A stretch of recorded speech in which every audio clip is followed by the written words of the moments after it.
আসসালামু আলাইকুম ওয়া রাহমাতুল্লাহ। রোজা নিয়ে এক অমুসলিম ডাক্তারের গবেষণা পুরো বিশ্বে সাড়া ফেলে দিয়েছিল।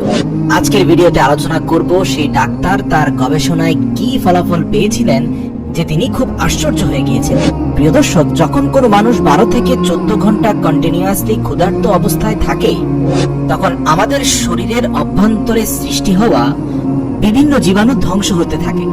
ডক্টর অজমি তার গবেষণায় জানিয়েছেন যে দীর্ঘ 12 থেকে 14 ঘন্টা ক্ষুধার্ত শরীর তার নিজের ভিতরে থাকা বিষাক্ত কোষগুলোকে খেতে শুরু করে, যে কোষগুলো রোগ সৃষ্টির কারণ হয়ে দাঁড়ায়। ডক্টর ইয়োসিন্দ্রি অসমি এর মতে, যখন আপনার শরীর ক্ষুধার্ত থাকে তখন সে তার ভেতরে ধারণ করে রাখা ক্ষতিকারক বিষাক্ত জীবাণুগুলোকে নষ্ট করে ফেলে। তিনি জানিয়েছেন যে কোষগুলো রোজা রাখার কারণে মানব শরীরের অভ্যন্তরে নষ্ট হয় সেগুলোই মূলত ক্যান্সার সৃষ্টি করে।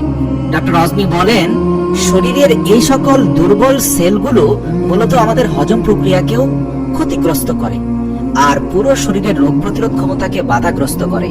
যখন একজন মানুষ টানা 30 দিন রোজা রাখেন এবং প্রতিদিনই কম বেশি 10 থেকে 15 ঘন্টা পর্যন্ত তিনি উপোস থাকেন, তখন শরীরের অভ্যন্তরে জন্ম নেওয়া এই কোষগুলো আস্তে আস্তে ধ্বংস হতে থাকে।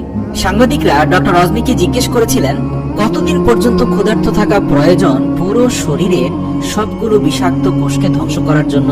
তখন উত্তরে তিনি বলেছিলেন, যদি আপনারা বছরে কমপক্ষে 25 থেকে 30 দিন কন্টিনিউ ক্ষুধার্ত থাকতে পারেন, তাহলে আপনার শরীরের অভ্যন্তরে ক্যান্সার সৃষ্টিকারী বিষাক্ত কোষগুলো কোনোভাবেই সৃষ্টি হতে পারবে না। সেগুলো থেকে আপনি 100% সুরক্ষিত থাকবেন। আর তিনি অবাক হয়ে বলেন যে রোজা 12 থেকে 14 ঘন্টার হয়ে থাকে, যা আসলে এই কোষগুলো ধ্বংস করার জন্য একদম পারফেক্ট।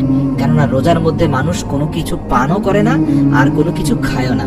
আর আমাদের শরীর এই কমপ্লিট প্রসেসটা 100% সম্পূর্ণ হতে 1 মাস পর্যন্ত সময় নেয়। সুবহানাল্লাহ। যার ফলে রোজা প্র্যাকটিস করা লোকদের মধ্যে ক্যান্সারের প্রবণতা বেরোজগারিদের থেকে অনেক কম হয়। গবেষণা থেকে তিনি বলছেন, রোজা রাখার ফলে 30 দিনে আমাদের শরীর সম্পূর্ণভাবে ডিটক্সিফাই তথা বিষমুক্ত হয়ে যায়। বিষয়টি এমন যে রোজা রাখার ফলে সারা বছরে একবার আমাদের শরীর সম্পূর্ণরূপে রোগমুক্ত এবং পরিষ্কার হয়ে যায়। কিন্তু আজ থেকে 1400 বছর আগে আল্লাহ রাব্বুল আলামিন প্রত্যেকটি মুমিনের উপর 30 দিন রোজা রাখা ফরজ করে দিয়েছেন। কুরআনুল কারীমের সূরা আল বাকারার 183 নম্বর আয়াতে আল্লাহ রাব্বুল আলামিন রোজা রাখার কিছু নির্দেশ দিয়েছেন। তিনি বলেন, হে ঈমানদাররা, তোমাদের উপর রোজা ফরজ করা হয়েছে যেমন তোমাদের পূর্ববর্তীদের উপর ফরজ করা হয়েছিল, যাতে করে তোমরা ফরেজগার হয়ে যাও। আর তারপর আল্লাহ তাআলা রোজা রাখার শিক্ষাকেও খুব চমৎকার ভাবে বর্ণনা করেছেন। মহান আল্লাহ বলেন, আর যদি তুমি গবেষণা করো তাহলে বুঝতে পারবে তোমার জন্য রোজা রাখাই সর্বোত্তম হবে।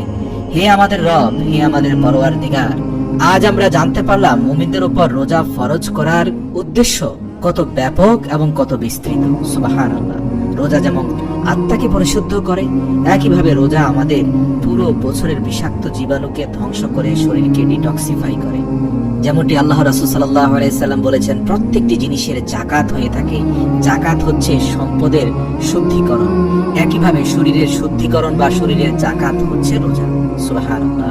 আল্লাহ রাসূলের কথাগুলোর সাথে এই সকল গবেষণার ফলাফল 100% মিলে যাচ্ছে। হে আল্লাহ, আপনি আমাদের 30টি রোজা সহিশুদ্ধভাবে ত্রুটি মুক্ত ভাবে পালন করার তৌফিক দান করুন। আমিন।